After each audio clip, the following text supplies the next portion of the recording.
What's up, guys? Today I'm going to show you how to frame a wall specifically in a basement.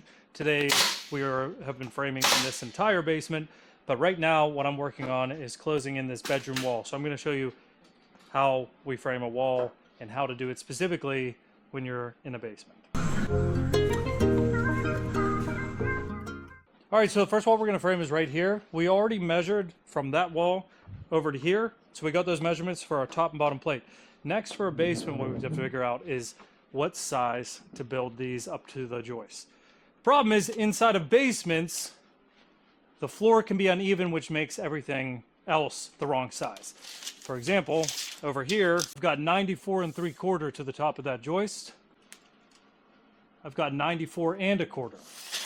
So what we're going to do, because these are non-structural walls, is we're going to the lowest point. I take off 1/4 inch, and then the wall should fit perfectly. We're going to take the 94 inches, take off 3 for the top and bottom plate, and that's going to be 91 inches. So we're going to cut all of our studs to 91 inches. First, we have to draw it out. What we're going to do is we're going to have these 16 on center. So each board's 1.5 inches. So we're going to first start with that. We know we're going to have one stud right there. Then I'm going to measure over 16s right here. So instead what I'm going to do is I'm going to go 3/4 inches back to 15 1/4.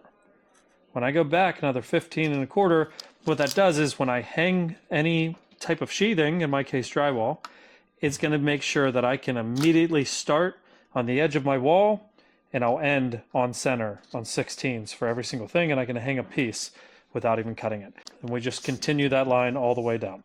And we keep going to 32, go back 3/4, so it'd be 31 1/4, and so on. Next, what you do is you line up the two ends of your top and bottom plate. This is the bottom, top.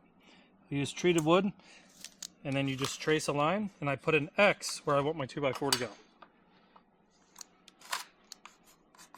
So we're going to do that again all the way down. So next what you're going to do is you're going to separate these.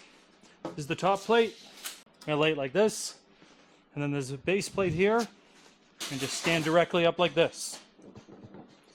Then all the boards that were cut, we're then going to throw them in between.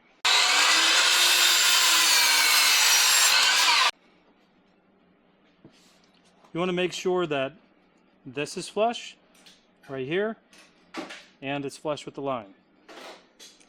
Now, on this side, you want to do 2 nails in every single one. So we go, pro tip too, don't put your hand down here. You may nail yourself. Now same thing, we're just going to go down the line and work it. Work it, baby.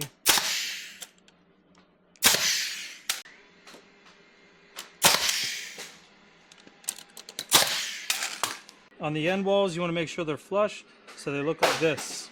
So they're flush on the ends to the touch, and you do it on both sides.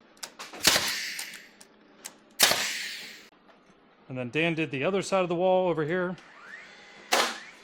So as you can see, the entire wall is framed, and so now we just need to pick it up and plumb it out.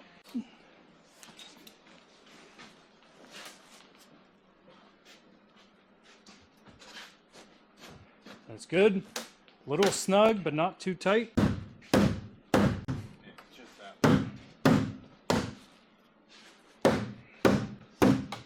Until you see it start to line up with this back wall here. The entire wall is lined up with the other one.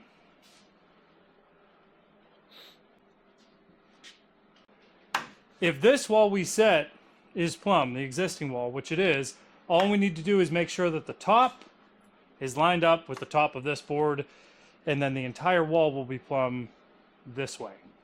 But then we just have to make sure down the line it stays plumb this way, however you want to say that. We can connect that. All right. So we hammer drill and tap con into the floor. Exactly 15 feet, that's what we wanted.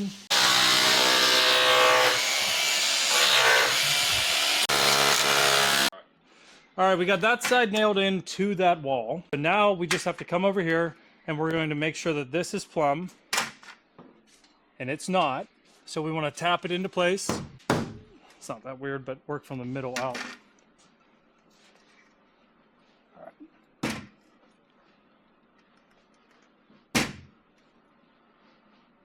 That's good. So he's going to nail right up here into that joist.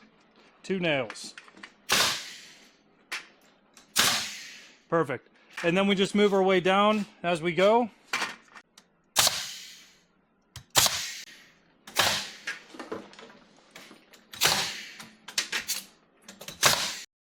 Okay, after that, the entire wall's built, and that's how you do it. That is how you build a wall, but specifically how you install one in a basement.